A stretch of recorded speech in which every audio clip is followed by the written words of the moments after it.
ทำจบในสาธุสามตื่อเนาะศรัทธาเนาะสาธุสาธุสาธุนี่นะอันนี้ทำอายุยืนนานทรมานสังขารไตรลักษณ์คาถาน่ะเป็นว่ามันเตดเหมือนมานี่ดูน่ะมาเกิดใจหอดว่าภาษาลีบุตรเตดเห็นนางวิสาขาอันนี้กำลังเตดไว้เหมือนไหนๆนะคุณเฒ่านะความเป็นอย่างเนาะฟังแล้วฟังแถมกับเพิ่มเติมปัญญานี่ ต้องขอกราบขอบคุณในเมตตาธรรมหลวงปู่ตุอุ้ยเฮาเด้อหลวงพ่อบุญปันปุญญธรรมโมวัดแม่โป่งดอยสะเก็ดหลวงปู่ได้อายุอยู่94-95แล้วก็เนาะหลวงปู่ในอายุมันยืนยาวเนาะเปิ้นก็เป็นพานนักเตศนะสมัยแต่ก่อนไปอยู่ดอยสุดเตศไปก็เตศออกอากาศตุลุงยังเต้นได้ฟังอยู่ด้วยเปิ้นเตศน้ำเตศธรรมออกอากาศในคืนเก่า16น่ะเดี๋ยวนี้เปิ้นไปอยู่ตั้งปุ้นอยู่ตั้งแม่โป่งดอยสะเก็ดไก่ลูกหลานเนาะแม่เอ้ยสุติวงศ์เขาเนี่ยเปิ้นไก่ก็ไปพออันนี้เป็นมารดาของหลวงปู่ด้วยเนาะศรัทธาทั้งหลายเฮาปันป้อนหลวงปู่กันเด้อเฮาเจ้าขาดทั้งหลายก็หาพรพร้อมกันเด้ออิจิตังปฏิตังตุมหังคิปะเมวะสมิจาตุสัพเพปุเรนตุสังกปาจันโทปนะละโสยะถามณีโจติละโสยะถาสัพพิติโยวิวัจจันตุสัพพะโลกวินาศตุมาเตภวัตวันตะลายโยสุขีติคายุโกภวะอภิวาทนาสีลิสานิจังวุตตาปัจจายโนจัตตาโลธรรมาวัฏันติอายุวันโนสุขังปะลังเอาแล้วของตุอุ้ยอายุ120เด้อจบลงไปสถาเวลาเหลืออยู่ช่วงแรกนี้ตุลุงก็จะเอากรรมบักเก่า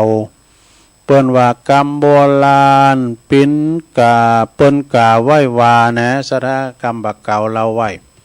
กรรมโบราณเปิ้นว่าเพียงกรรมทำนายหรือว่าอันนี้กรรมโบราณก่อนเนาะกรรมโบราณก่อนบอดี้ไปลบตีคันนานี่คันนาก็คือแตนานะเปิ้นก่อนเนี่ยเปิ้นมีนาลงด้วยเนาะมาเปิ้นมีแต่นาลูกคันนาเลยนะบางคนนี่บกงำเข้าไปติ๊กๆนะนั่นที่แปลว่าโลบคันนานะบอดี้ไปโลบกาจังกายย่อยกาจังก็คือก่อนในเปิ้นจังกิโลนี่นะไปโลบเปิ้นก็มันได้ศรัทธาบอดี้ไปเป็นนางกาโคขึ้นได้เปิ้นว่าบอดี้เป็นนางกาโคขึ้นได้ก็ตีเตียวนี่เนาะไปกาโคขึ้นได้นี่นะบอดี้ไปจ่าไข่กำกาหยาบเนอะนี่กรรมกากรรมหยาบกรรมแบบเป็นพรุสวาทวาจาอย่างต่างๆเนาะเป็นกรรมมนกรรมลิ่นกากังหมู่ลงหมู่ร้ายกรรมหยาบจ้ากาขนองมันปากนี่เนาะ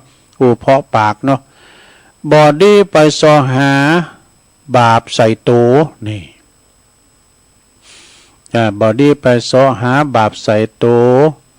แล้วบอดี้เอาผ่าต่อยไปโปกโหแล้วก็เจ็ดหน้าผ่าต่อยก็คือผ่าโหเนอะอันนี้ภาษาย่องแปลว่าผ่าโหน่ะผ่าต่อยในดันซะนะผ่าโหนี่มันก่อนนี้เอาไปเลี้ยงควายก็อย่างก็เอามัดเอวได้นะแล้วก็เอาอันเข่าหอนะเอามัดเอาใส่ตีอันแตตีกลางผ่าโหนะแล้วก็ทำแล้วก็มัดเอวมาอยู่ตั้งใต้เนาะอยู่ตั้งเอวครับบอกมันดิ้มหายไปไหนดูเนี่ยว่าผ่าต่อยนี่ได้หลายอย่างผ่าต่อยก็คือผ่าโหผ่าเข้ามานะกันเนาะเนี่ยแล้วก็บอดี้ไปกายาปิดยำบอดี้ไปกายาปิดยำของอันพิษธรรมหน่อยใหญ่นี่ไปกาพิษธรรมหน่อยใหญ่เนอะแล้วก็บอดี้ไปไล่บอดี้ไล่แล้วก็ด่าคุณเฒ่านี่ไปด่าเพิ่นเนี่ยคุณเฒ่านะเป็นบาปนะมึงก็เพราะว่าเพิ่นเกิดมาก่อนอาบน้ำร้อนมาก่อนเพิ่นเกิดมาก่อนอาบน้ำร้อนมาก่อนเพิ่นมีประสบการณ์เพิ่นมึนตาพอโลมาก่อนเฮาเปิ้นฮู้เลยเฮาเนี่ยนะสะได้อยู่คุณเฒ่านี่นะบดีไปด่าไปไล่คุณเฒ่า แล้วบอดี้ห้องเจ้าคืนเฮิรนนี่บอดี้ห้องเจ้าคืนเฮิรนเนี่ยกันเจ้านายก็นี่คืนหอคืนเฮิรนมาเดี๋ยวเอาละเนอะเสียงไก่ไปขี่กู เนี่ยเป็นว่ามีเงินมาเมีบอดี้ห้องเจ้าคืนหอคืนเฮิรนเนี่ยและเป็นว่าทำกรรมบ่มีเงินหมื่นจะปื้ลืนหนาตุ แล้วก็บอดี้เตือนคุ้นใบนะคุ้นใบเนี่ยเปิ้นตื่นปิ้นใบอยู่ทำมาเตือนเปิ้นจะได้เนาะบอดี้ไปปืดขอนหาจากเข็บอันนี้ก็คุ้นกรรมเก่านั่นเนาะสะท่าเนาะมาพิษกันปืดขอนหาจากเข็บนี่เอาเราไปปืดพอละ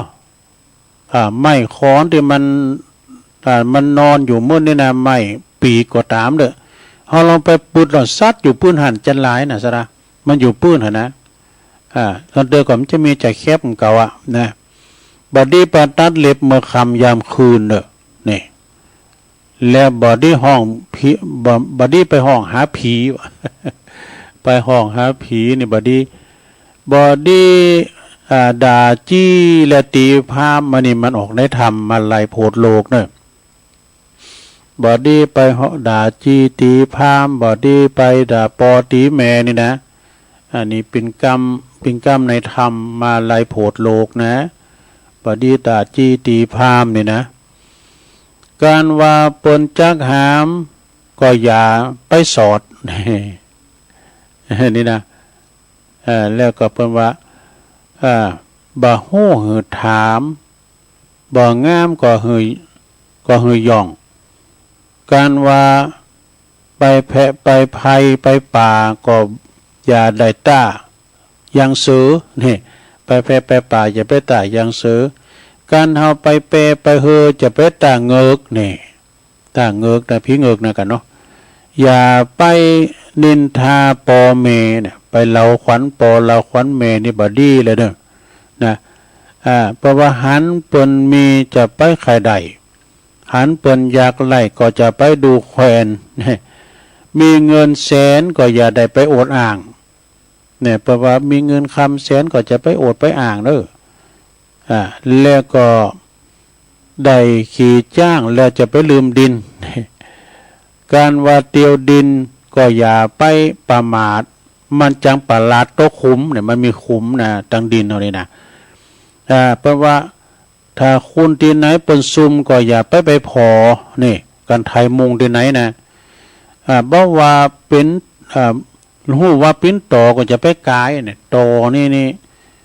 มันครบเจ็บเนอสถาเด้อต่อมรณะนี่นะครบคุณจนตายก็มีนะ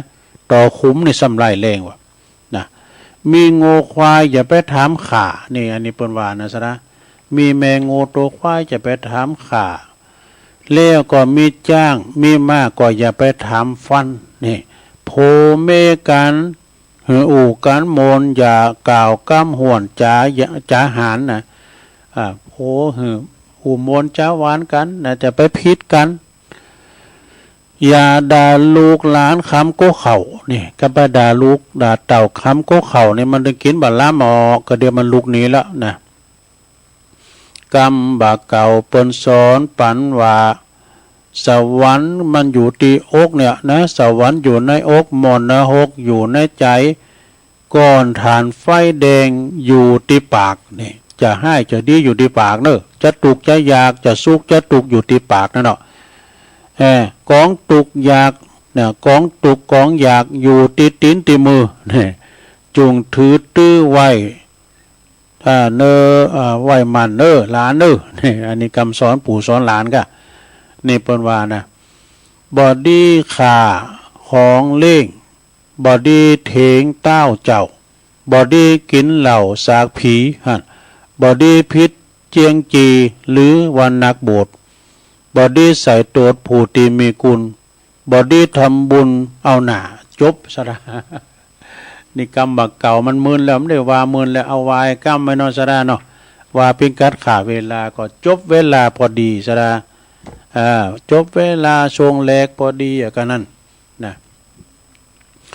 สักกรรมเดียวตุลุงก็จะพักเบรกยอบย่างให้สักกรรมนางมืนก็อย่างว่านี้เจ็บหลังเจ็บเอวขึ้นเพราะแผลหลังบ่ เดี๋ยวลุกมาเตียวไปเตียวมายืดสินยืดสายให้กำนี่ก่อนเนาะก็เดียวจะมั่นเรานิทานอาจจะมามาจาเต็มหลายอย่างอยู่เนาะหลังจากนั้นก็จะได้ประกาศข่าวสารงานบุญตักต่างลายเปิดสายหน้าใหม่ปินอันดับสุดท้ายเนาะเอาละตอนนี้ตุลุงก็จะยอบย่างกันเนอะก็เดี๋ยวก็มาปักกันในชั่วโมงที่สองกันต่อไปเจริญปอน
คนอย่าเห็นแก่ตนและดีถึงจะมีร่ำรวยสุขสันต์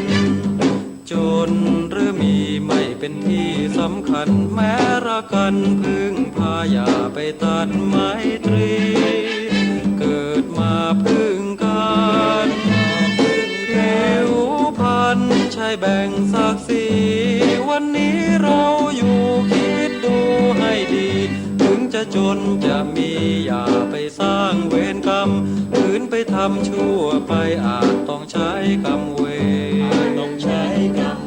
อย่างมงายโลภโลเพราะคงจะเกิดลำเค็ญสร้างบุญพระท่านคงเห็นร่มเย็นพ้นความกังวลถึงวิบัติขาดสนผลบุญนำให้ศีลธรรมมั่นใจไม่ต้องไปกังวลถึงจะมีจะจนเกิดกุศลดลใจ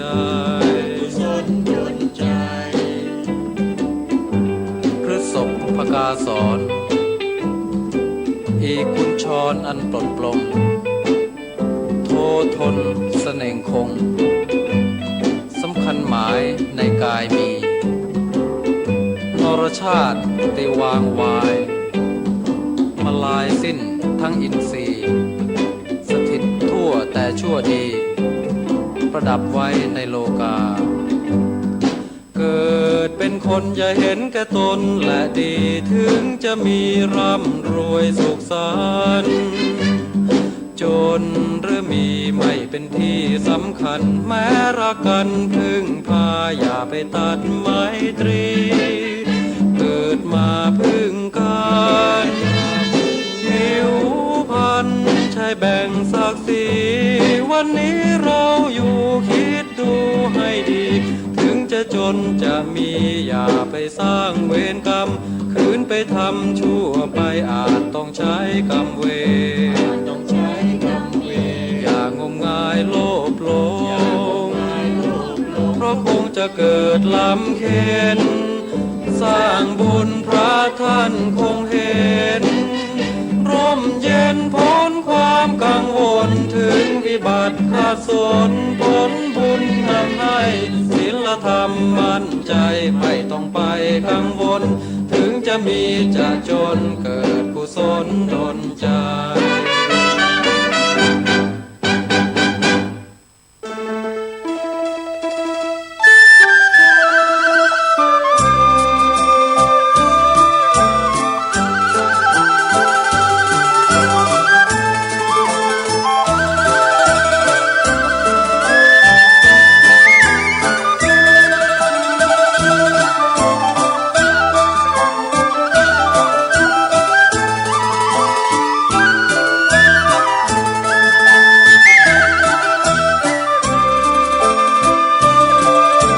เอาแล้วศรัทธาญาติโยมทั้งหลายตุลุงก็พักเบรกพักครึ่งลุกมาย้ายตีย้ายตังเตียวไปเตียวมาอยู่เสียนอยู่สายแล้วก็มานั่งอู่กันต่อเนาะในชั่วโมงที่สองก็ขณะนี้ท่านทั้งหลายก็กำลังฟังรายการสเปเหละเนอปากินนากาขอนลุงไก่แจ้งรายการเสียงธรรมแสงทองดำเนินรายการโดยตู้ลุงยองก็มานางอู่นางจ้ากับปอออกศรัทธากันในชั่วโมงที่สองเนาะขณะนี้เป็นเวลาอยู่4:06 ตี 4 กับ 6 นาทีแล้วเนอศรัทธาเนาะวันเวลานี่มันโวยนะตุลุงลุกมาก็มาพอเวลารอเวลาเข้ารายการอู่ไปอู่มาได้ชั่วโมงหนึ่งแล้วมาเข้าชั่วโมงที่2 4 โมงกับ 6-7 นาทีมานี่ล่ะ จากนั้นญาติโยมบางคนก็ลุกขึ้นมาแล้ว ตี 4นี่บางทีเปิ้นลุกมา1ข้าวแล้วหรอลุกมา1ข้าวแล้วนะถ้าว่าเปิ้นจะไปการเจ้าให้นะเปิ้นไปการประจำก็ดีละอ่อนจะไปโรงเรียนก็ดีลุกมา1ข้าวเป่าไฟลูกหลานกินข้าวถ้าจะไปโรงหำโรงเรียนหรือว่า เขาจะไปการไปงานทหารตะนี่เนาะสามีกาภริยาเปิ้นก็มีแต่ละการแต่ละงานก็ไปหอมไผ่หอมมันเนาะหอมหนูก็หนูไตหอมไหนก็ไหนเตี้ยวไปนะเนาะสดาญาโยมคุณเฮานี่เปิ้นสร้างมาเหมือนกันโดนะอย่างเป็นตุเจ้าพระเนรนี่ก็เหมือนกันนะบางตุนบางองค์มานี่ก็โอ้ยเปิ้นเป็นพระนักเทศน์นี่นะตัวเมืองฝ่าเมืองไทยเปิ้นไปหมดไอ้นะอันนี้เปิ้นแปลงมาตีแต่เดียวสมัยแต่ก่อนก็มีท่านปัญญานันทภิกขุอีกกันเนาะท่านพุทธทาสนี่กะท่านพระอาจารย์พยอมเนี่ยต่างเมืองเหนือเขาก็มีตุลุงทองเนี่ย เป็นนักเทศอมตะแม่นว่าจะละสังขารไปแล้วกำอู่กำเตียดเพิ่งก็ยังกินอกกินใจศรัทธาฟังแล้วบ่เบื่อบ่กายตึงมีตลกปกห้าแฝงไปโดยธรรมะอีนะศรัทธาญาติโยมนะเนี่ยบางตุนบางองค์ก็เก่งไปตังกุศสั่งปกแปลงแปลงวาดแปลงว่าออกแบบออกแป้นนี่กะศรัทธาบางตุนบางองค์นะก็เป็นพระสวดเนอะสวดโยโกห้องนี่สวดเก่งนะสวดมนต์นี่นะศรัทธาญาติโยมเดี๋ยวนี้พอสวดโยโกห้องนี่พอสวดมนต์เต็นเนี่ยนะศรัทธาเวลาตุลุงได้เป็นนางตัวเปิ้นนี่นะก็ยังแควหน่อยเดี๋ยวมันมีแมท นางบุญเต็นวินทาวันนี้เนาะเปิ้นสวดมนต์เนี่ยมัน อันใดใส่ผ้าแมทเนี่ยเพิ่นเหมือนปากก็แต่รับตาว่ายังว่าดื่มหูมาเนี่ยนะแต่มันก็เนาะศรัทธาญาติโยมที่หอมใดก็ดักไว้มีตุลุงตุนหนึ่งเนี่ยตุปอมันจะตุปอทานะไปสวดด้วยครูบาอาจารย์เนี่ยโตมได้แล้ววัดดังนี่แหละเอาเป็นศีลเอาเป็นสวดมนต์พุทธก็โทษกำลังพุทธแล้วเนี่ยครูบาเป็นวาเสนาแล้วบ่ได้เยี่ยมดักไว้หันเยี่ยมเป็นหลงเลยสุมาเด้อเอาละเนาะศรัทธาญาติโยมมาชั่วโมงที่2ก็จะเอาอริยธรรมตอนตามรอยธรรมย้ำรอยครูของพ่อครูศรีนวลแก้วสุขเน้อพ่อครูก็เก่า11 ปีมานี่ละเน้อเปิ้นก็ยังมีสุขภาพสมบูรณ์แข็งแรงมีศีลจำดีมอบหมายถวายหนังสือนี่ปิ้นกำอู่กำจากำสอนมาเผยแผ่ธรรมแต่เนสราเด้ออันนี้พุทธานกถาพุทธานกถาว่าโดยคนดีเนสราพอครูเปิ้นเขียนไว้จะได้เชื่อใดเปิ้นว่าอันว่าปิ้นผู้ใหญ่นะเพราะว่าอันว่าผู้ปิ้นใหญ่เนี่ยควรปิ้นใหญ่โดยธรรมเมตตากรุณาปิ้นเคืองเมตตากรุณาธรรมปิ้นเคืองยึดเหนี่ยวจิตใจเนอะยึดเหนี่ยวน้ำใจประชุมชนทุกหมู่เหล่านะจึงใหญ่ขึ้นมาโดยเมตตาใหญ่โอบอ้อมอารีใหญ่แล้วก็ความชั่วช้าเร็วซามปิ้นของชั่วคราวความดีคุณงามความดีนี่ปิ้นของที่มั่นคงถาวรเด้อนี่เปิ้นก็เขียนว่าถ้าเฮาปิ้นคุณดีแสดงตัวเปิดประโยชน์แก่มวลชนนี่เปิ้นมีการมีงานอันใดก็ดีก็ไปช่วยเปิ้นนะเอาตัวไปช่วยเปิ้นเรียกว่าวิยาวัจจะไม่ค้นขวายช่วยเหลือเปิ้นชุมชนเปิ้นมีงานสังคมชุมชนเนี่ยเปิ้นมีช่วยกันเนี่ยเฮาก็ไปช่วยเปิ้น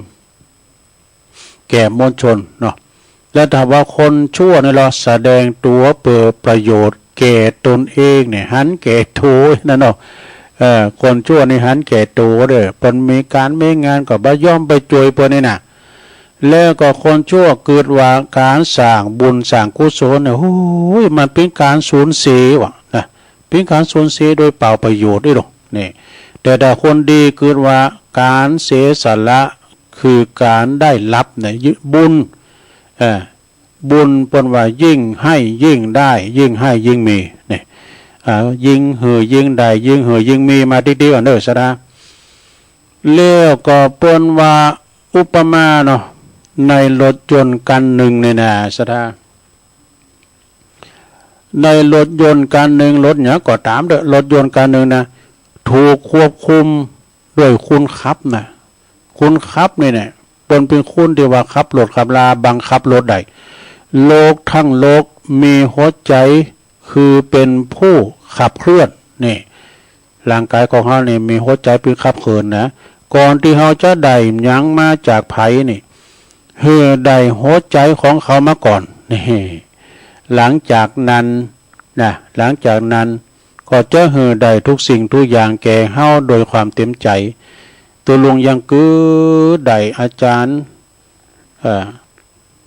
เปิ้นได้บอกเฮาไว้เนาะเปิ้นว่ากว่าที่เฮาจะได้เป็นนางใจ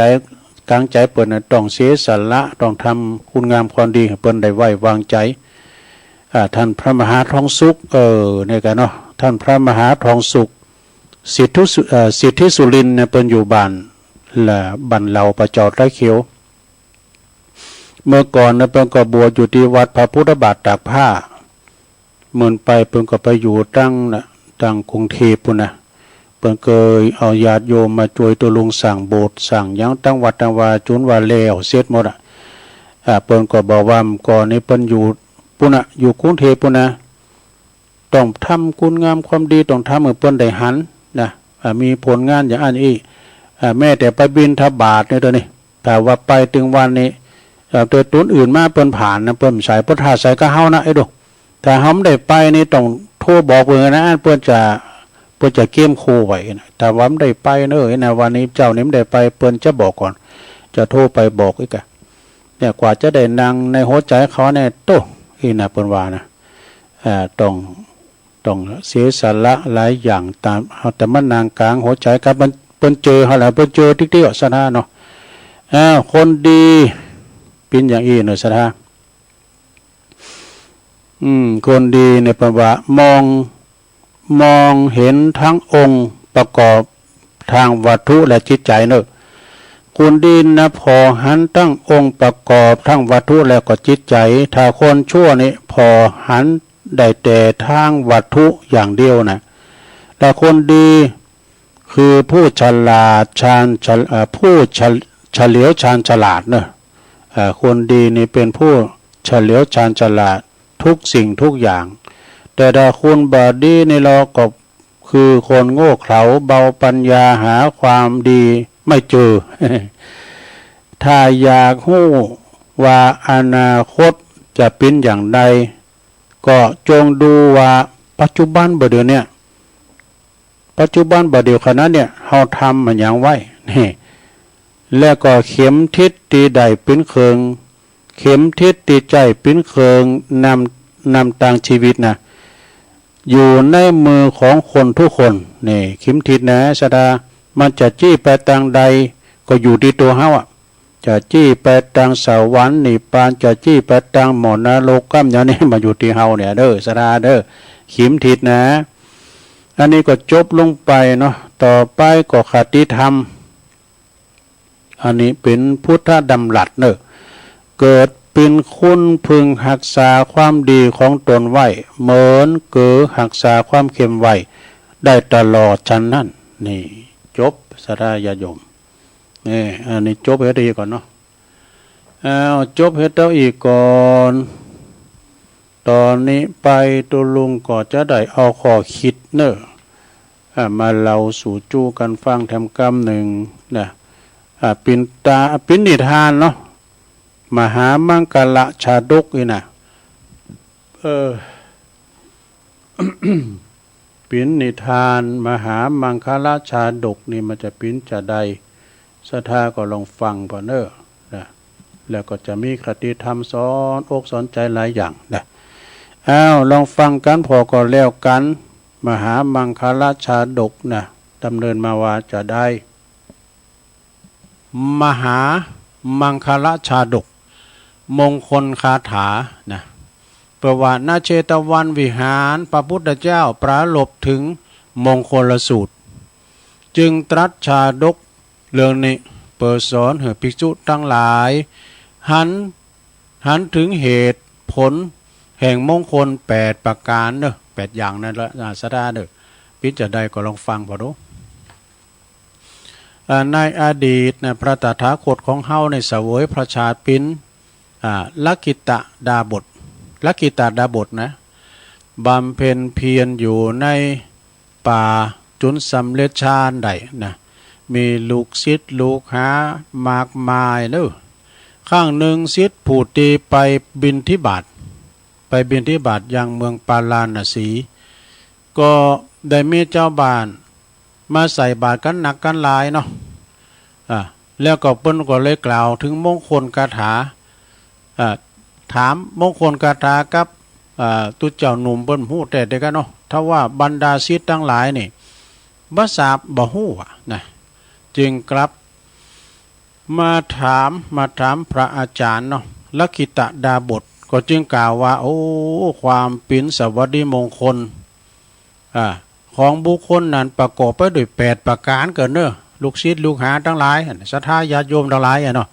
มีอย่างพองคือ1เป็นผู้ที่มีเมตตานี่มีเมตตาค้ำจุนโลกแล้วก็เฮามีเมตตาแล้วนะบ่ว่าสัตว์สิ่งหิ่งห้อยก็มันก็จะมาคอยถามหยังกับเฮาเดี๋ยวก็เฮาเคยเอาข้าวอาหารเนี่ยมันก็มาถากินกับเฮาน่ะแม้แต่ลูกหลานเนาะเคยเอาหยังให้เขาก็จะมาด้วยความเมตตาเมตตาเป็นที่1แล้ว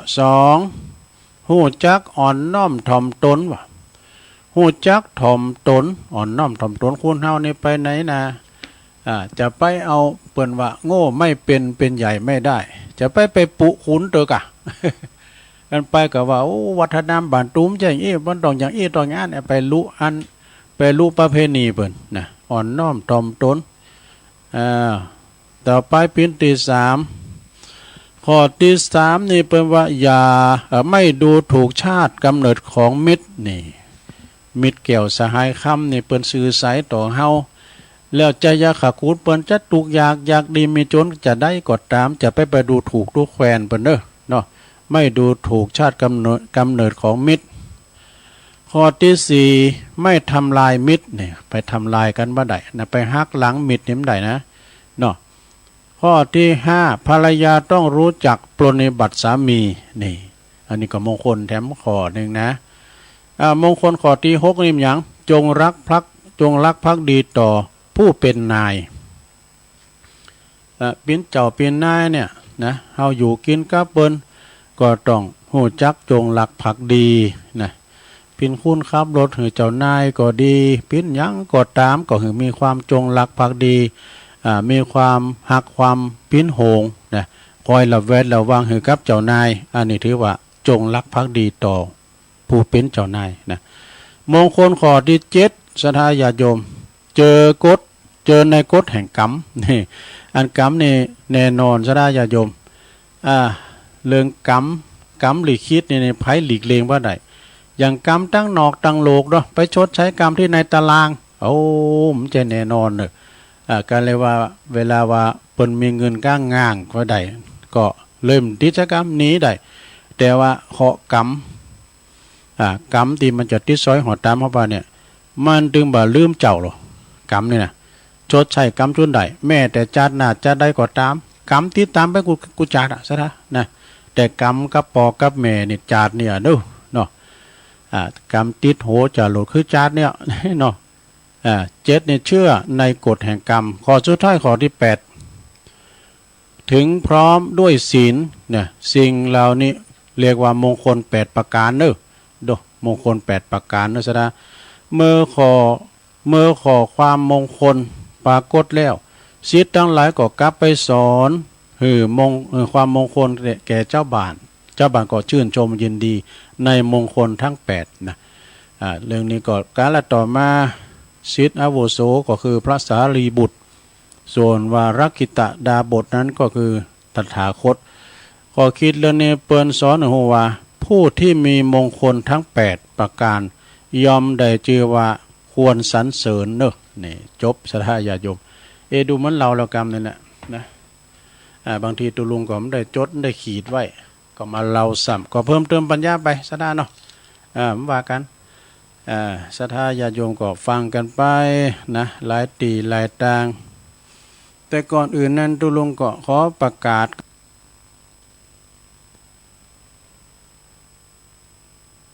เอาละศรัทธาญาติโยม นิทานมันกล่อมเนาะ นิทานมันกล่อมก็เอามาเสริมศรัทธาได้ฟังกันหลังจากนี้ก็จะน้อมนำเอาทิศที่11เนี่ยหนังสือธรรมะของอาจารย์พระครูสุเมธธรรมเสวีบทที่12ห่างไกลคุณห่างไกลหาโอกาสอยากที่จะทำลายเฮานะแต่มีช่องโอกาสที่สุดนะก็คือคนใกล้ชิดของเรานั่นเองเนี่ยเพื่อนวันระวังคุณใกล้ชิดนะคุณไกลนี่มันจะทำหอมได้แต่ระวังคนใกล้ชิดจงอย่าเบียดเบียนผู้อื่นจงอย่าข่มเหงคันเองลายทำลายคนจงโกบาปกรรมอย่าเกิดว่ากรรมจะมาสนองตนบ่ได้มันถึงมาแน่นอนกรรมเนี่ยนะทำลายผู้อื่นประวัติทำลายผู้อื่นมากรรมก็จะติดปีกบินมาหือพ้นเฮาแน่นอนนี่เปิ้นว่าฮักหลังทรยศผู้อื่นกรรมก็จะมาตอบสนองอย่างสาหัสเนอะเนี่ยทรยศผู้อื่นนะเล่นงานผู้อื่นไหวมากหนักก็จะถูกเล่นงานกลับเหมือนกันศัตรูนะจะมาเกิดเป็นลูกเนี่ยศัตรูจะมาเกิดเป็นลูกเนี่ยมันเป็นอันใดดอกซะนะลูกชนิดนี้จะมาทำให้พ่อแม่เดือดร้อนอย่างแสนสาหัสเนอะนี่นะแล้วก็จะมาทำลายจิตใจเฮาได้อย่างรุนแรงก็ต้องมาเกิดเป็นลูกนี่อย่าหลงเพลิดเพลินสร้างบาปกรรมถ้าบาปกรรมนะหือผลหนีไปที่ไหนก็ตึงบาปป้นนี่ยิงหนีก็ยิงเจอวะนะจงมีความละอายต่อบาปเกรงโกรธต่อบาปจงขวนขวายแล้วก็ละความชั่วกลัวบาปกรรมอย่าหลงละเลงต่อการทำบาปเลยนี่จบลงไปอันนี้ก็เป็นหนังสือเนาะศรัทธาบทของทิศทั้ง11ทิศที่11ของเมตตาธรรมอาจารย์พระครูสุเมธธรรมเสวี แถมบทหนึ่งเปิ้นว่าอย่าใจห้อนมุทะลุนี่นะไปใจห้อนโหนหานพันแลนอย่าใจเร็วด่วนได้นี่ต้องหู้จักรอคอยต้องหู้จักอดกันอย่ากึดแต่จะเหือใดดังใจของตัวเนี่ยมันไปใดดังใจเนาะศรัทธาญาโยมถ้าใด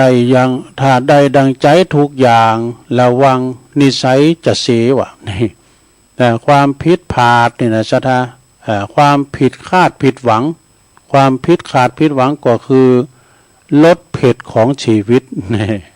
ลดเพศของชีวิตต่างอกต่างใจว่าแล้วแต่นี่นะจะไปซื้อกินลาบเอาแล้วเขาคุมริ้วกันมาได้กินแกงไงอย่าไปมันต้องมีพิษหวังบอกเนาะจะต้องมีอยู่บนจะต้องมีอยู่บางเปอหือชีวิตมีรสชาติในรสชาติของชีวิตนะสมหวังพองพิษหวังพองเนี่ยเข้ากันไปถ้าใดดังใจเฮากูสิ่งกูอย่างชีวิตก็จะจืดชืดเนอะไม่ก่อนใดพองขาดเกินพองเองอะบ่สมคะเนสักเตยนะจงยอมรับความเป็นจริงอย่าหนีความจริงนี่หนีความจริงก็จะทำให้จิตใจอ่อนแอจงยอมรับความจริงของชีวิต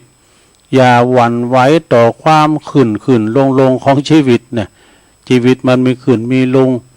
อย่าอารมณ์แปรปรวนไปตามความสมหวังแล้วก็ผิดหวังนะแล้วก็จงตั้งจิตตั้งใจเหินนักแน่นนะอย่าแปรปรวนง่ายขวนขวายสร้างงานโดยความอดทนอดกันอย่าใจห้อนจงลีบนะจงเลบลิงตั้งการประวัติต้องการผลประโยชน์จงพรวนดินลดน้ำบำรุงรักษาต้นไม้อย่างใจเย็นผลจะออกมาเอง เมื่อถึงเวลาอันสมควรเนาะความใจห้อนจะทำให้ทุกสิ่งทุกอย่างพังไปในที่สุดก่อนที่จะได้รับผลอันนี้ก็เน็ตเหมือนกันเนอะสถาเนอะ หนังสือคติธรรมนี่นะสถาญาติโยม ลองฟังไปก่อนเนาะแต่บทหนึ่งเปิ้นก็บอกว่าใส่เกลือเข้าไปเค็ม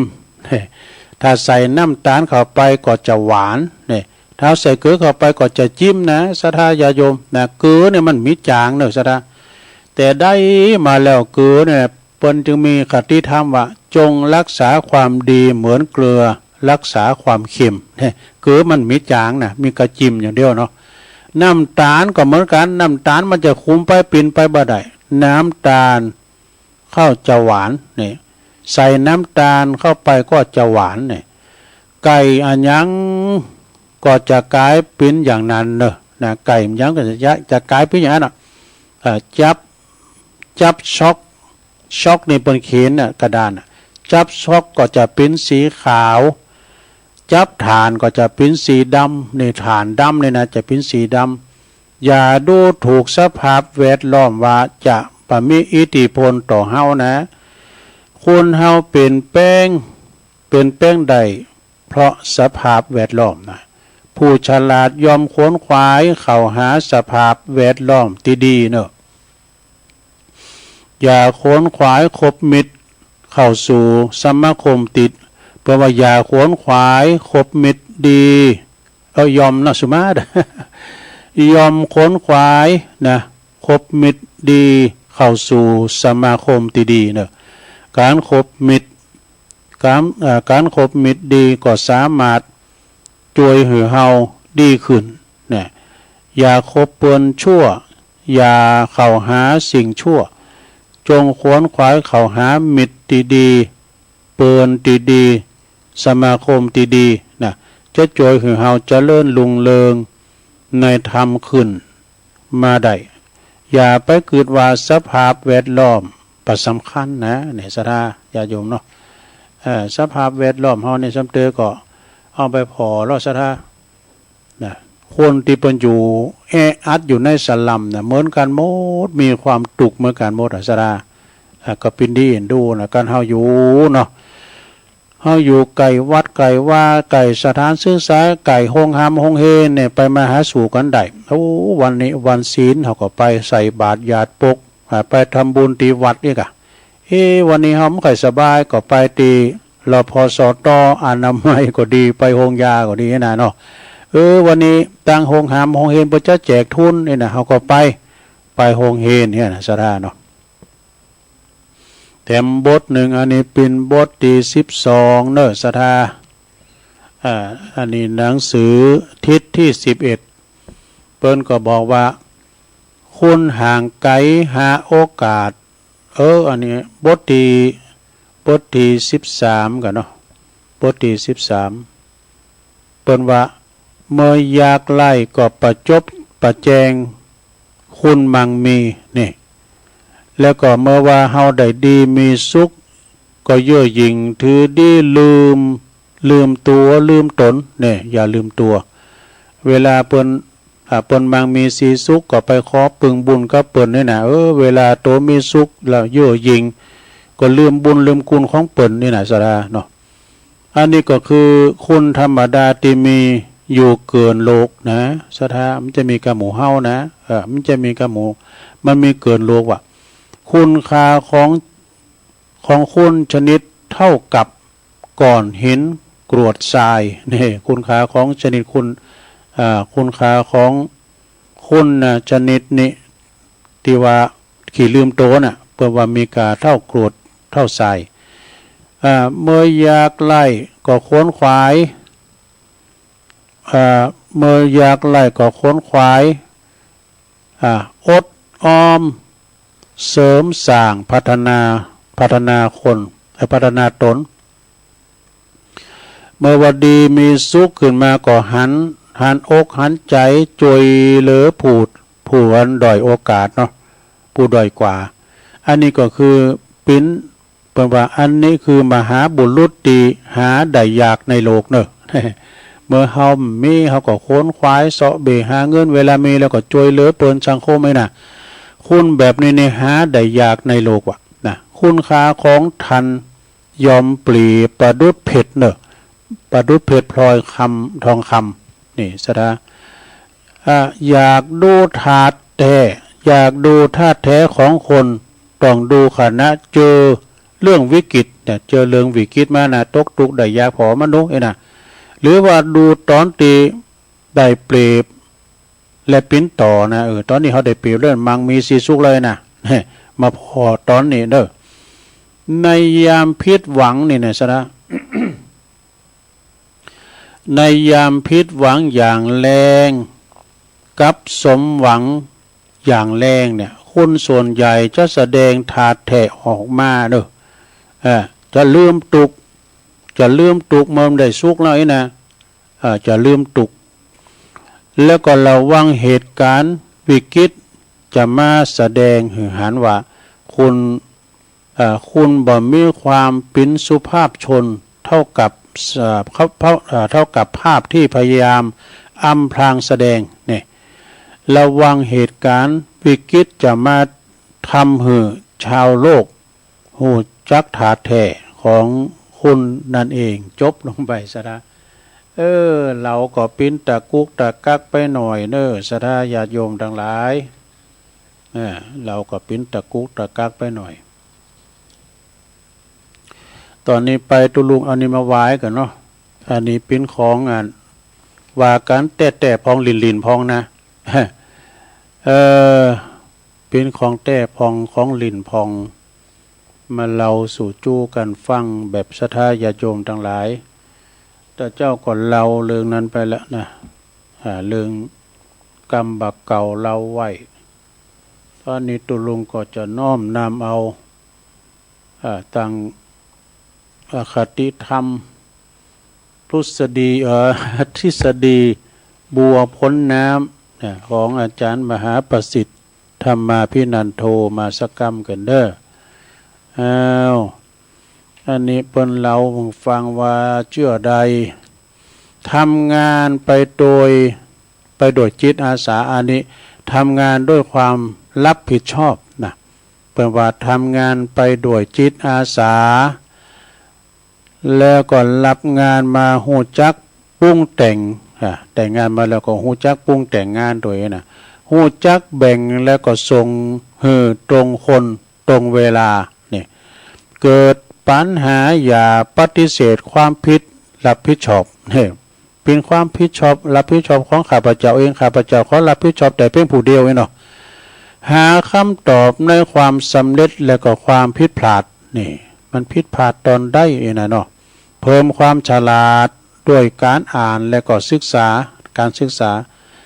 แล้วก็มันสัมมนาเกี่ยวกับผู้เชี่ยวชาญดูแล้วก็หัดวิเคราะห์งานของผู้ประสบความสำเร็จนะเพิ่นมีความสำเร็จในด้านต่างใดเพิ่นยังมามังมีร่ำรวยนะก็วิเคราะห์วิจัยพอเนาะบำเหน็จแก่ผู้ที่มีผลงานดีแนะวิธีผู้ต้องอ่อนวิชาเนี่ยอันนี้เปิ้นอ่อนวิชาเลยเฮาก็แนะนำเปิ้นนะแนะนำโดยบ่หวงวิชาเด้อแล้วก็สร้างศรัทธาโดยซื่อตรงแบบอย่าลุ่มหลงว่าตนเองนั้นเก่งกว่าคนอื่นจะไปคิดอย่างอันเนาะอย่าหยัดยืนอยู่ในความยุติธรรมแล้วก็ไม่ล่วงล้ำศีลธรรมและกฎหมายสุดท้ายไม่ทำความเสียหายแก่องค์กรจบสถา อันนี้ก็ทฤษฎีบัวพ้นน้ำเนี่ยก็เอามาเสริมศรัทธาได้ฟังกันต่อไปเนาะอันนี้ก็มีแถมหน่อยหนึ่งก็คือเป็นนวโกวาทนี่ธรรมะของฆราวาสมี4อย่างมีอย่างพองเนี่ยธรรมะของฆราวาสเนี่ยนะนี่หนังสือนวโกวาทเนี่ยเป็นสัจธรรมความจริงแต่มี1สัจจะคือความซื่อสัตย์ตรงซื่อสัตย์ต่อกัน2ธรรมะเนี่ยธรรมะไม่ใช่ธรรมะนะธรรมะคือความข่มจิตข่มใจของตนเองนะ3ขันติคือความอดทน4จาคะ คือความเสียสละแบ่งสิ่งให้ปันสิ่งของตนที่ควรให้ปันนี่เปิ่นว่าเป็นธรรมเป็นผู้ครองเรือนต้องประพฤติปฏิบัติธรรมสี่ข้อคือสัจจะ สัจจะนี่ก็คือความซื่อสัตย์ทำไว้ประวัติธรรมหือในหือเปิ้นไว้วางใจซึ่งกันและกันไม่ระแวงกันนี่นะมีความจริงใจต่อกันสองธรรมะคือความข่มความยับยั้งใจโหจักข่มจิตข่มใจตนเองเมื่อประสบอารมณ์ที่ไม่พึงปรารถนาเนาะสามขันติคือความอดทนความอดทนต่อหนาวห้อนทุกขเวทนานะอดทนต่อการเป็นว่าบริพาทวาล่ายบ่วูวามรักษาอารมณ์เป็นปกติยอมเป็นกุ้นแก่ตนเนี่ยสุดท้ายจาคะก็คือความแปลว่าคือความมีใจเผื่อแผ่เมตตาอารีสละหือปันสิ่งของแล้วก็แนะนำนะที่นำมาซึ่งความหักและก็ความนับถือปรารถนานะปราศจากเวรกับภัยเวรจบแล้วสละเป็นกระตุกกระตักไปหน่อยเนาะอันนี้ก็นำมาเราสู่จู้กันฟังเด้อนำมาเราสู่จู้กันฟังกับศรัทธาญาติโยมทั้งหลายนะ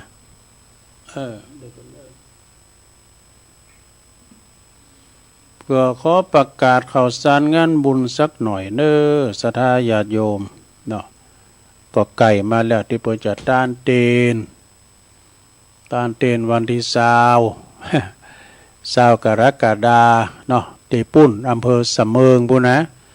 อันนี้ไม่จำกัดจำนวนรถจะไปกี่กันก็ได้เอาอกเอาใจคนที่เดินทางไกลบ้านใดเขาก็ไปหมู่สะเมิงเขาเนี่ยนะอากาศดีเนอะที่อำเภอสะเมิงเนี่ยนะในวันที่20เนาะศรัทธาญาติโยมทั้งหลายเขาจะไปกินแป้ตานกันที่เก่าวัดกันเนอะที่วัดสะเมิงนะเก่าวัดแปลงซองไว้เก่าซองเนอะเขียนจื่ออยู่บ้านใดบริจาคแต่ละวัดในจำนวนต่อใด ก็คือเขาจะไปทำบุญ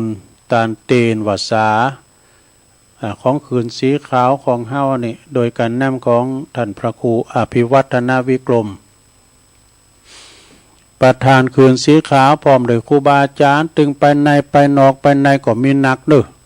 ครูบาอาจารย์ที่เปิ้นเป็นนักจัดรายการนี่จะมาหมดบ่ใจนักจัดรายการก็มาหมดเด้อตั้งแต่เว้งป่าเป่านำทีมโดย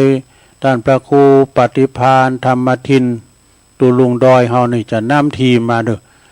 สายตั้งอันเว้งป่าเป่าพุ่นนะ สายตั้งลำปางก็ท่านพระมหาสมชาติชาตปัญโยเปิ้นก็จะมีการนำเอาศรัทธาตั้งลำปางมาต่างเมืองฝางก็ท่านพระครูสุจิตานุรักษ์หลวงพ่อใหญ่ตุปีเลินนี่เพิ่นก็จะนำป่ากันมาเนาะหลายตีหลายตั้งเอาไปกินไปทานกันในวันที่20กรกฎาคมห่อข้าวไม่เด้อห่อข้าวน้ำโปจนะอาหารมาด้วยแล้วก็แปลงซองมาเนาะพระจะมาทำบุญตานโปจนะอาหารเล่งเพลตัวก็เจิญกันได้เด้ออันนี้ก็คือวันที่20กรกฎาคมไก่มาแล้วนี้นะวันนี้วันที่15แล้วเติม5วันนะกันเนาะเติม5วันนะเนาะสระเด้อแล้วก็ที่เปิ้นไปไกลกับปุ่นเดือนสิงหาหลังวันแม่1วัน13 14 15จะไปปุ่นเมืองการ เมืองกาญจนบุรีปุณไกลอยู่เนาะศรัทธาญาติโยมเมืองกาญจนบุรีนี่ก็ปุณกะเตียนเปิ้นเรียกว่าอย่างก็นี่หนตั้งรถไฟกันเนาะเปิ้นเป็นลองแปรกันนี่กันนะทุกคนก็บอกก้อยไปสักตัวนะแต่นี่แต่มีบุญได้ไปไม่ได้ไปโหก็เป็นโจรไปก็ได้ไปอยู่หับตาลเกมวันนี้ลายล้อยอยู่นะ การเป็นโจรไปก็เป็นบุญน่ะเด้อ การโตตีนั่งติมแล้วตุลุมได้ไปก็ได้อยู่เฝ้าวัดได้หน่อยเนาะฉะนั้นวันที่13 14 15เด้อศรัทธาญาติโยมทั้งหลายไปรวมทำบุญกินตานเตียนกันต่างปุณต่างงานอำเภอต่างจังหวัดกาญจนบุรีกันปุณเนาะแล้วก็ทำงานหนึ่งเนอะศรัทธาญาติโยมทำงานหนึ่งก็ได้ยินท่านมหาเปิ้นบอกว่าวันที่26 27นี่ก็ได้กรกฎาเนี่ยนะเปิ้นต่างทำโรงก็ได้ที่วัดบรรพตที่ปุณลำปางปุณนะวันที่26ก็ทำบุญทักษิณาเพื่อต้านทำบริวารเนาะ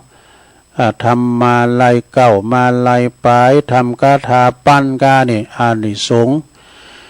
พระเวสสันดรกานี่แล้วก็ทำวันหนึ่งก็วันที่27ก็จะเตทำตั้งแต่ตัสปรการเก้าไปวันคำแบบเมื่อคืนป่ะเนาะที่วัดบรรพตสถิตลำปางปุ่นเด้อในเมตตาธรรมหลวงพ่ออาจารย์ท่านพระมหานพดลสุวรรณเมธีท่านพระมหาสมชาติชาตปัญโยพร้อมเลยคณะสงฆ์เนาะฟังก็เพิ่นก็จะถ่ายทอดอยู่ก็หำได้ไปก็ฟังจากตั้งงานคืนสถานีท่านมหาเปิดถึงออนไลน์คือพอคือฟังด้วยเนาะอันนี้ก็ปุณเนอร์ลำปางเนาะบนต่างทำโลงมหาเวสสันดรชาดก13กัน ทำงานหนึ่งก็อันนี้ก็ได้ยินท่านพระอาจารย์วรรณชัยชยานันโทวัดพุทธศรีคีรีเปิ้นมาออกรายการเปิ้นก็ประกาศข่าวสารงานบุญในวันที่3ที่4สิงหากันเนาะเดือนหน้านี่นะเปิ้นก็จะมีงานฉลองอายุวัฒนมงคล84พรรษามา84ปีเนาะของเมตตาบารมีธรรมหลวงปู่พระครูอินทยานะลังสีครูบามาเด้อครูบาบุญมาปูนเปิ้นอยู่วัดพุทธนิมิตรจอมตองบุญนะศรัทธาหลายจอมตองบุญนะหลวงปู่ก็เจริญอายุมาได้84ปีนะพระครูอินทยานะลังสีเนี่ยเปิ้นเป็นที่ปรึกษาของเจ้าคณะจังหวัดเชียงใหม่แล้วก็อดีตเปิ้นเป็นนั้นเจ้าคณะอำเภอจอมตองก็เนาะศรัทธาที่วัดพุทธนิมิตรก็ไปรวมทำบุญแสดงมุทิตาจิตโดยเปิ้นเนาะวันที่3นั้นเปิ้นทักษิณานุปทานทำบุญอุทิศกัลปนาผลให้กับบุรพาจารย์วันที่4นั้นก็จะสืบจัตตาโลงนี่กันเนาะสืบจัตตาโลงในเมตตาธรรมหลวงพ่อพระครูอินทยานะลังสีวัดพุทธนิมิตรเนอะหลวงพ่อในสมัยเปิ้นปิ้นนั่นเจ้าคณะอำเภอนี่นะโอ้เปิ้นไปโมดขึ้นห้วย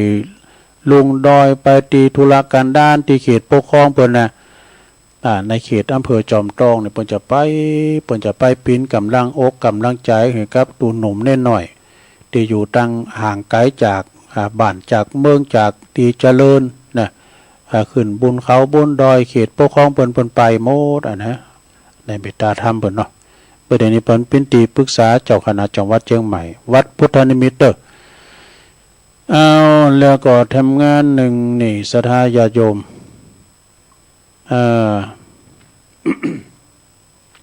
บ่มีแล้วงานบ่มีหลายดอกศรัทธาแต่ว่าตกไปพองก่อนสุมาเนาะถ้าว่าตกไปพองก่อนสุมาต่อไปก็จะได้ตักตังลายสักหน่อยเด้อเจริญปอนขอบคุณประหลวงศรีวังบางคมเนตรเด้อเพิ่นอยู่ปุ่น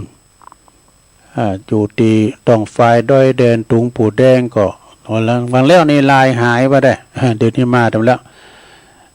แล้วก็ชมลมสกาย6-7โดยกลุ่มขึ้นสีขาวโดยแล้วก็กลุ่มนักจัดรายการ38โดยเนาะฟ้าประธานฟ้าประธานก็ฟังอยู่อันนี้มีโยมจากดอยน้อยพัฒนาหนองหานสันทรายฟังอยู่อันนี้ปะเล่งนั้นลงกิติวงศ์ ปีไอ้ใต้โหเฮาปูนเปิ้นอยู่อันแม่อายเนาะสันตุนมือ สันตุนมือก็โลมีหลายกับปนนั้นพัดเขากาตั้งหน้าทมหน้าคิ้วเขานี่ก็ฟังกันหลายหน้าหอมไก่เขาเลินเขาเนี่ย มาตั้งบันโลก้ามสังกาเนี่ยเอิ้นว่าตั้งตุปีศิลัดด้วยเนอะตุปีศิลัดด้วยนะครับเนาะพดมาตั้งแม่คันแก้วเขากันเนาะแม่ฟองห้องสิทธิ์ก็ฟังกันอยู่ก้าปนันพรมพิริยะเขานี่นะแล้วก็มีอุ้ยสาวคุ้มตะวันอันนี้เปิ้นอยู่เมืองวะพุ่นเนอแล้วก็มีโยมยุพินหอมมาลาปีน้อยฟังจากบ้านแม่โยกฝ่ายเห็นชัดเจนดีนะเอิ้นประทางยายซิวด้วยเนอะยายซิวก็ฟังอยู่เนาะแม่เดือนเพ็ญทิมวางฟังอยู่เนอะในแม่เดือนเพ็ญตักมาแล้วเนาะบุญส่งจากลำปางไปสานะครับเนอะอันนี้แม่ครูธัญญาทองอิ่มแม่ครูเปิ้นก็อยู่กลางเวียงเชียงใหม่เนี่ยกศนนะไปตานเตีนอยู่นะแม่ครูเนอะสาวยองลำพูนนี่ก็ฟังอยู่แม่แดงอัมพรจากเต็นดอกไม้เนอะเต็นดอกไม้จอมต้องปุนะพุทธนิมิตฟังอยู่เนอะบารมีวังใจชิดนี่ฟังอยู่เนอะวันนี้ลื่อหลงแน่เนี่ยกะจะเปิดเพลงแล้วเนอะเดินแต้มดาวตกนะลื่อหลง ฟังแล้วเนอะเดินแต้มดาวตกบรรจงกันทวงศ์นี่อันนี้ก็อยู่น้ำดิบเนอะกับไวสาตุลุงฟังชัดเจนดีนี่แล้วก็มีแม่ศิรินทิพย์บุญเลิศขอบคุณนะร้อยตำรวจตรีเดชายาใจทินี่สพเวียงหนองล่องเนาะอันนี้ก็เป็นเปิ้นตักมาทางไลน์ก็ต้องขอบคุณเนอะที่เปิ้นได้โทรแล้วเปิ้นตักทางไลน์กูเตอมีแผวปอบุญธรรมชัยกาดปุณนะหมูเปิงวันนี้บ่ได้ตักทางไลน์มาเนาะก็เอิ้นพระตั้งนะเมตตาบารมีธรรมหลวงพ่อพระครูญาติโยมที่อยู่ตั้งปุนโดยเนาะตั้งปุณหางดุงปุณนะนี่สายแหลกเข้ามาแล้วต่อไปก็จะได้โปรดสายสดา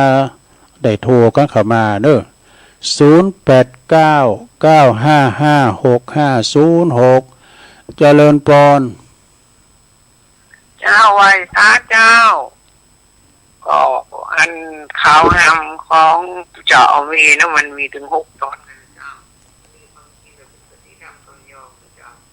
พุทธะทำนายตายไว้ลงนาคนจับยิ่งมากเด็กครับผู้ฟังทั้งหลายยิ่งใจที่นะคนจับยิ่งได้เลยนะก็ได้คนของศาสนาเจ้าว่าจักเอาเมียเจ้ามันก็มีแต่ก็มีแก่เจ้าถึงเทพคนเจ้าคนไม่เอามีในมาลืมคัดเพิ่มเสียเจ้าเอาเมียเสียศาสนาเจ้ายิ่งได้ก็ได้ยิ่งใจเรายิ่งสุดลึกเจ้าว่าเอาเป็นหัวมันจู่หลอกเอาเงินก่อนหน้าให้แก่โตการบ่มูลศาสนาเจ้าไปตกอาบายแต่ลูกคนเอาไปอยู่เจ้าเอาเงินนอดมิตรมนุษย์คงใจคืนเพราะได้ใจคืนในนรกเจ้าไว้ตาเจ้า เจริญพร ว่าเสร็จเจ้าตุลุง แม่ทีมป่าแดดเนาะ เจ้าฟังอยู่เด้อชัดเจนนี้เนอะ ยินดีเด้อสา เจ้า ธุ เจ้า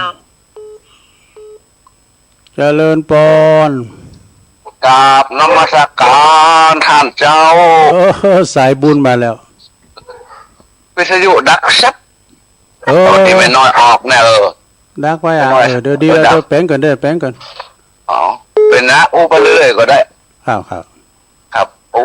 วันที่20แต่อันลุงยังไม่ไปตามเจ็บกันนี่เนาะ วันที่20ครับเนาะ ผมถ้าจะได้เลื่อนไปหาทุกลุงเพราะมีเหตุจำเป็นท่าน ทั้งชุดอันเนิบเลยนะตั้งแต่ท่านอาจารย์ประเภทมานะ โอ้ คือมีการเสียมีการเสียชีวิตของปู่อุตาฟองวนาน่ะบ้านคุยบอลเนี่ยนะอายุวัด93จะลง ดู ตายวันติดตัววันซื้อที่ผมขอไปประชุมมาเนาะพระหลวงประกาศถ้าอยากไปวันติดที่ซาวอ่ะอันดุลง โอ้มันจำเป็นเนาะ แล้วก็แล้วก็พระเจ้าปากดูวัดพระโทษทกเลยผมท่านว่าคงสุเมธตุปียุ่ยเขาเนี่ยนะ ตุลุงแดงมาตัวเนี่ยก้าตุลุงแดง ตุลุงแดงมองว่าเพราะว่าเพิ่นมีมหาสังวรมาจากพรรษาอยู่หันตัวเพิ่นมีเจ้า3 ตนเนาะวัดแม่ของใครนะ อ๋อ ผมเขาเนี่ยถ้าผมจะไปหาตุลุงมาได้ผมจะเลื่อนออกไปหน่อยเนอะเมารถไปแล้วนะ แล้วของเขาเดินหลังด้านด่ายอยู่หันแล้วนี่ โอ้มันทำมาได้เจ้าว่าเดียวสำเมิงน่ะ เม่นฮะตุลุงเม่นโขนทีนะ โอ้โหเอาอย่างอันไหนเอาอย่างจุ๊บเกลือนะเราเป็นเงินเนาะก็ต้องขอสมาภัยตัวเนอะถ้าทายงต้องเผาทนจัดรีนานพอดุนเทศเป็นเนาะเขาเย็นจำปุ่นฟังตุลุงเทศเกศซึ่งอย่างเดียวกว่าเขาจะนั่งในหัวใจของสถาประชาชนเนี่ย แม่น่ะ ต้องทำความดีให้เพื่อนก่อน ถูกต้อง เจ้าว่าอวดดีนะทำไปเรื่อยๆทำไปเรื่อยๆมันจะปรากฏขึ้นคนเดียวเนาะแต่คือมัน100%บางทีมันก็มีเนาะได้สัก70-80ยังใจดีละเนาะเอาไว้สาท่านเจ้าครูบาอาจารย์เด็กตอนเจ้าเนอะทุก ไว้สาครับ ได้ทุกโทรศัพท์บ้าง หลวงพ่อมานิษฐาวโรสำนักสงฆ์หอมบุญเนอวาทีปิ้นพระอธิการแล้วเจริญปอน มาชาจาตรงยองไม่อยู่อินฟังยืนจ้า สำเริงเนาะมาแล้ว จ้า ชัดเจนเล ยิ ย น เนาะ วันนี้แต่ยินชัดเจน โอ้ เลยจ้า สวยเดียว อันนี้เป็นวันเนาะจำวันมันจะยินยินดีแม่เนอ สาธุเจ้า ธุเจริญปอน จ้าได้สาเจ้าตะลุง แม่ของเนาะ เจ้า ชัดเจนดีนะเจ้าตะกี้ก็ดับไปให้กรรมที่วิทยุอ่ะ เดี๋ยวนี้ดังละ ยินดีเนอ เจ้าวัด สา สา ธุ เจ้า 0899956506เจริญปอน เจ้าตะกี้ก็ลืมไปเนาะแต่ทำโทรตุลุงวันนี้นะเจ้า อันท่านมีปากกาเด้อจดเบอร์ยายน้อยไว้เนอะเจ้ายายน้อยเดี๋ยวเลยอย่าผมทำบุญกับท่าน083452732เจ้าที่เบอร์ยายน้อยตุลุงวันนี้โทรมากำเนิดทำกำเนิดเจ้า083452732นะเจ้าขณะก็โทรนะตุลุงยองจะได้ติดต่อกันนะเจ้าไว้ซะเจ้า เจริญปอนเข้ามาใหม่0899556506มีอยู่กอ มีอยู่กอถ้ามีก็โทรมาถ้าบ่มีก็เดี๋ยวตุลุงก็จะลารายการเนาะจะลารายการวันนี้เป็นวันพัดวันการเนาะทำปูนจากวัดซบเตอนะท่านสาธิตเจริญปอน เจ้าแก่ไม่สาเจ้าจะรู้วันนี้ก็มีบุญแถมวันเด้อตื่นขึ้นมาได้เงินไก่ขันได้หันแต่วันได้ไหว้พระพังธรรมกับตุลุงธรรมดาเจ้าแล้วเด้อแม่สุเกียวศิลปรสิเตี้ยมานงหลับปูนเอานะเจ้าใส่ใต้เอานะเจ้าตุลุงเปิ้นฟังกันนักนะเจ้า โอ้ยินดีเนอะ เจ้าเปิ้นฟังกันนะเข้ารูปหลังคาเด้อขึ้นก็18.75ว่าโอ้ยตองสาขานี่แหละชัดเจนไปเลยเด้อเจ้าตุลุง โอ้ยินดีเนอะ เจ้ากลับไหว้สาเจ้าตุลุงเจ้าสาธุสาธุเด้อเจ้าตุลุงเจ้า เดี๋ยวเอาใหม่เข้ามาใหม่เด้อเข้ามาใหม่0899556506เจริญปอน เจ้าไหว้สาเจ้าตุลุง ตั้ ตั้งใจประแดดนะเจ้า ป่าเดชเนาะ เจ้าไม่นอนนะเจ้า ไม่นอนเนาะชัดเจนเลยเนาะ ชัดเจน โอ้ นะเจ้า ดีแล้วดีแล้วขอบคุณเด้อ เจ้าวัด สาธุ วัดไปนะเจ้า ฟังไฟหินเนาะ เจ้า สาธุน้ำสายหลวงพ่อกฤษไว้สาครับ ราชการอาจารย์ ครับผม หมดเวลาแล้ว จับพอดีหลวงพ่อมาปิดท้ายอ่ะ เป็นอาจารย์ ได้เป็นบิณฑบาตเนาะเอาแล้วสาธาญาติโยมต่างหลายขอโทษเตเนอร์ที่เปิ่นติดตามมากำลุนนี่ตุลุงมาสามารถที่จะได้ฮับได้เนาะเพราะว่าหมดเวลาพอดีมานำรายการจากราชธาวันฮือเนาะวันพัดปาคันท่านใหม่เนาะไปตัวแทนกับวันฮือก่อนอยู่ดีมีสุขเนอจัตตาโลธรรมาวัฏันติอายุวันโนสุขังปะลัง